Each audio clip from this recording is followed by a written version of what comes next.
भाई आज हम मिलने वाले हैं एक ऐसे मर्द से जिसे लगता है ऊपर वाले ने इसे दर्द नाम की चीज़ नहीं दी है।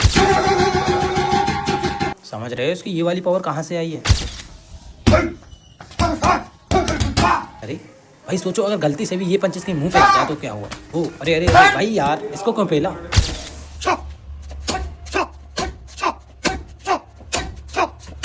भाई अगर मैं इसकी जगह लकड़ी पे भी लात मार देता तो शायद मेरी टांग बच पाती। भाई कौन है तू? कन्हैया मेरा छोटा भैया, मैं बलराम।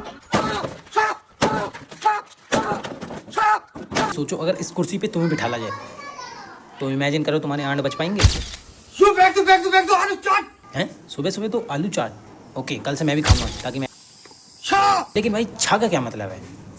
अरे ये ईंट कैसे बीच में दिक्कत दे रही है? हाँ अब सही है।